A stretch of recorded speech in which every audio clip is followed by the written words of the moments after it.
No creo en brujos, pero de que los hay, los hay.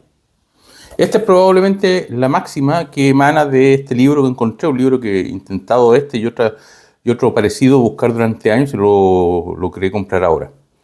Los brujos de Chiloé habla de un par de procesos judiciales que hubo en los años 1880, 1881 en Chiloé contra una agrupación que no está del todo acreditada, que haya existido, que se denomina la Recta Provincia y que correspondería a una forma de organización autónoma de los indígenas y de los habitantes primarios que vivían en Chiloé y que en el año 1880 y 1881 significó una serie de procesos judiciales ordenados desde el nivel central para poder acabar con esta organización y para poder acabar con sus representantes.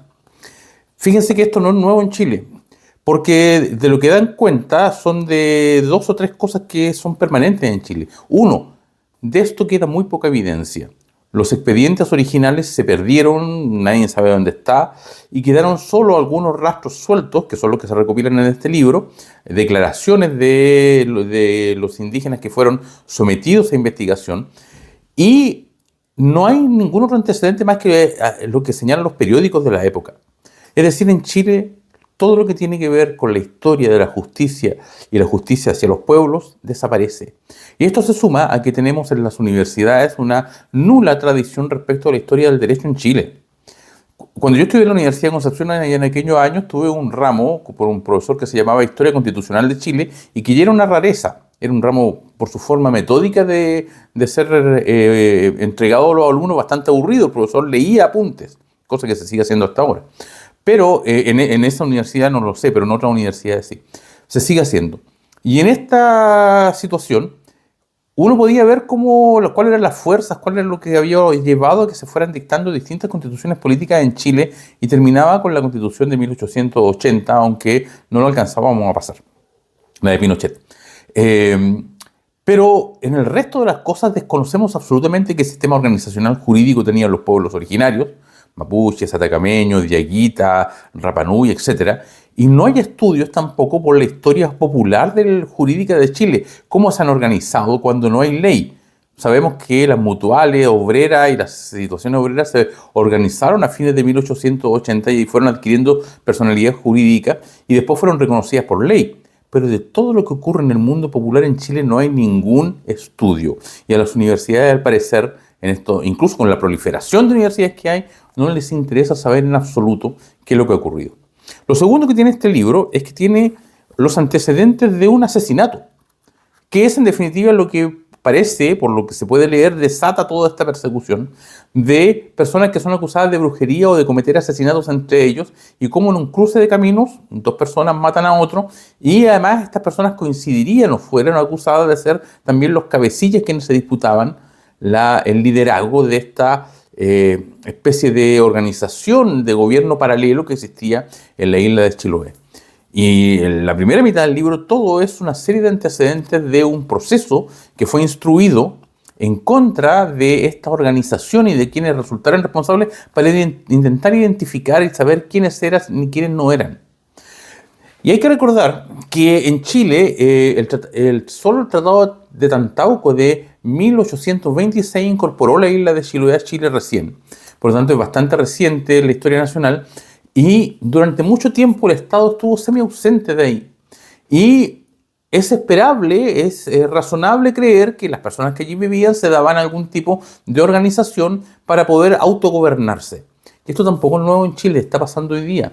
En las poblaciones, en los lugares más apartados, la gente se termina autoorganizando y viviendo como puede porque el Estado vive anunciando la promesa de que va a estar presente con lo económico y sobre todo con la fuerza policial, que es una ilusión porque la policía, por muy eficiente que sea, siempre va a llegar después de que se cometa el delito. Pero se sigue anunciando que el Estado va a estar presente y nunca lo está. Y siempre llega tarde. Y hay muchos espacios territoriales que son francamente no gobernados por nadie y la gente tiene que autogobernarse. Y eso está pasando hoy día en Chile, en las poblaciones. Por eso que el narcotráfico, que es activo, se ha tomado en muchas poblaciones. Está pasando en zonas rurales, está pasando desde siempre en las regiones del Gualmapu, que es el mundo indígena. Y entonces hay que tener cuidado con esto porque efectivamente si tenemos una ceguera institucional respecto de las universidades que no estudian la historia constitucional, y no estudian, perdón, la historia social, jurídica de Chile y menos conocen lo que probablemente está pasando hoy día en el interior de las comunidades, de las poblaciones, la forma de organización, si los grupos inmigrantes, no solo los nuevos, no solo venezolanos o haitianos, sino que algunos con mayor tradición como peruanos o chinos, tienen formas propias de organización familiares, grupales, que todavía se manifiestan y si esas chocan o no con el Estado chileno. De eso no sabemos nada. Las universidades, al parecer, no estudian, no les interesa este mundo social chileno en las carreras de Derecho. Y por otro lado, tenemos la eterna promesa de que el Estado sí va a llegar y no llega nunca, y cuando llega, solo llega como policía, pero no trae soluciones finales. Pero lo tercero que parece muy preocupante es que esto fue iniciado por una orden del gobierno central de entonces y fue instruido a través del fiscal de la corte correspondiente en ese tiempo, para determinar la existencia y la persecución de esto que se llamaba la recta provincia. Y en el informe final del fiscal señala, dice, en conclusión, me permito indicar a Ucía del juez, ¿no?, si lo tiene a bien, oficiar a los jueces de la primera instancia para que estos a su vez lo hagan a los jueces de su delegación de su departamento, a fin que tengan una estricta vigilancia de la raza indígena, que es la que está más embaucada en esta sociedad secreta e ilícita, sobre todo con los machis o curanderos que no hacen otra cosa que aplicar hierbas venenosas u otros remedios que no saben el alcance o los efectos que producen. De este modo, creo que desaparecerían muchos crímenes y los ignorantes no caerían en el engaño o estafa. Y firma este juez. Y esto sigue ocurriendo.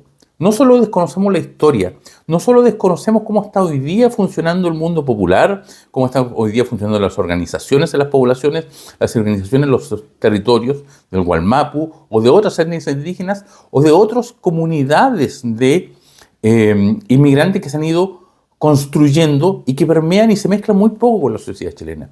Este criterio de 1880 sigue hoy día. Tenemos que vigilar a las personas, vigilarlas, controlarlas, no conocerlas, no interactuar con ellas, vigilarlas, anotarlas en un registro de vándalos, quitarles todos los beneficios, perseguirlos para que no caigan en estos cuentos que algunos, que en ese tiempo eran brujos, hoy día le llamamos de otras formas.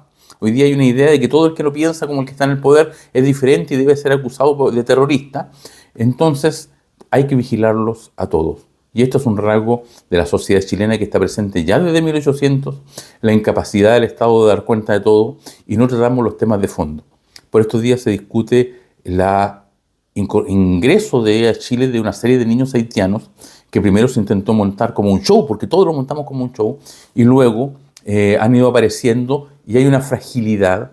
Y resulta que lo que proponemos a eso es que los niños extranjeros sean denunciados por los colegios y tengamos en observación a todo aquel que nos parezca diferente. Chile sigue estando, más allá de copiarle a los países del primer mundo, sus formas jurídicas, se trata de adoptarlos desde las normas del Código Civil a los españoles y a los italianos, o el compliance al mundo anglosajón. Chile sin tener una preocupación y un conocimiento jurídico profundo de lo que pasa, y el Estado sigue con una promesa vacía de no llegar. Por eso, no creo en brujos, pero que los hay, los hay. Pero lo que sí sabemos que existen son gente que no estudia lo que pasa en Chile, gente que no conoce realmente lo que está pasando en el mundo popular, y un gobierno, o un Estado, mejor dicho, que siempre promete que va a llegar y nunca llega, nunca está presente, y por lo tanto los grupos que ellos operan o las personas tienen que organizarse como pueden para seguir viviendo, porque solo nos sigue preocupando generar economías y datos de crecimiento económicos para uno y no para otros, y seguimos postergando las necesidades de la gente que tienen que autogobernarse individual o colectivamente de formas que no sabemos para seguir viviendo. Hay que reflexionar sobre esto, porque basta de show en el pensamiento jurídico que no estamos teniendo. Muchas gracias.